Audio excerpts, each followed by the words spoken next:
Good evening and welcome to Pakistan Today News from our London studio. I'm Victoria Lane. We begin with a major diplomatic development as U.S. Vice President J.D. Vance is expected to arrive in Islamabad on Wednesday, according to reports. Sources indicate that Vance will depart Washington this evening, Pakistan time, and is scheduled to arrive by late morning or early afternoon. He is expected to lead the American delegation in a second round of peace talks with Iran, which are set to take place in Islamabad. However, uncertainty remains as Iran has not yet confirmed its participation, citing renewed threats made by U.S. President Donald Trump. For more on the expected visit and its implications, we go to our Islamabad correspondent, Sarah William. Thank you, Victoria. Preparations here in Islamabad are underway ahead of the expected arrival of U.S. Vice President J.D. Vance. Officials are viewing this visit as a critical opportunity to revive diplomatic engagement amid heightened regional tensions. While Pakistan has positioned itself as a potential venue for dialogue, uncertainty over Iran's participation continues to cast doubt over the talks. Security measures have also been heightened across key areas of the capital. Analysts say the success of this visit could significantly influence the trajectory of U.S.-Iran relations in the coming weeks. Thank you, Sarah, for that update. Amid these developments, Russia has clarified its position regarding the ongoing tensions. Moscow says it is not acting as a direct mediator between the United States and Iran. Russian Ambassador Albert P. Korov stated that Russia's primary focus is on preventing further escalation, describing recent actions against Iran as unprovoked aggression. He stressed the urgent need for a ceasefire and the protection of civilian infrastructure, particularly in Gulf states.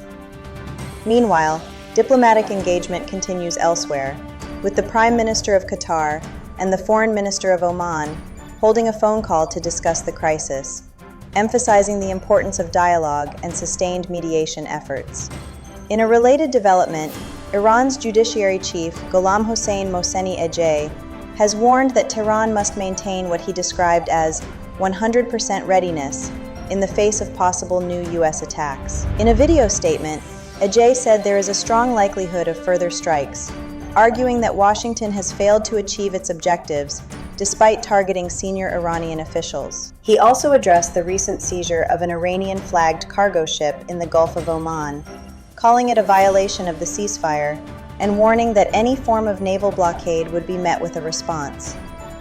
Meanwhile, international reactions to the ongoing crisis continue to intensify.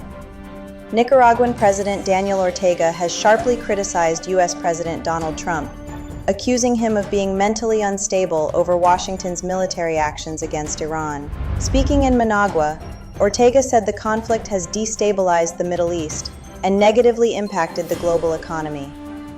In Europe, Hungary's newly elected Prime Minister Peter Magyar stated that Israeli Prime Minister Benjamin Netanyahu could face arrest if he visits Budapest, citing an active warrant issued by the International Criminal Court and Hungary's obligations under international law. Adding to growing global concern, Amnesty International has issued a stark warning about what it describes as a collapse of human rights worldwide.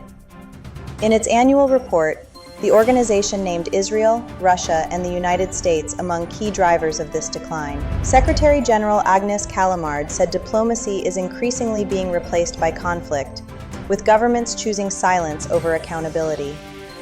The report also criticized the misuse of veto power at the United Nations Security Council and described several global leaders as pursuing dominance at the cost of human rights protections. In another significant development, Iran has lodged a formal complaint at the United Nations against the United States over the seizure of its commercial vessel and the detention of its crew in the Gulf of Oman.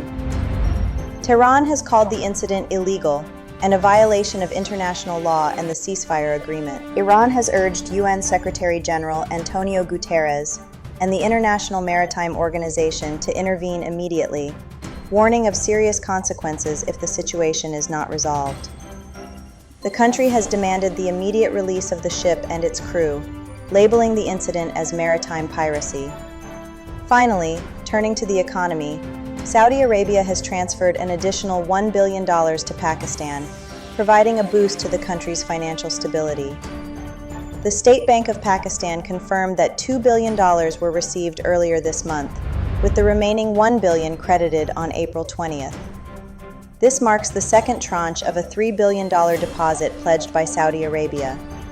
Finance Minister Mohammed Aurangzeb had earlier indicated that the support would be received within the week. Officials have also confirmed that the broader $5 billion deposit will now be extended for 3 years, with its maturity pushed to 2028 instead of being rolled over annually.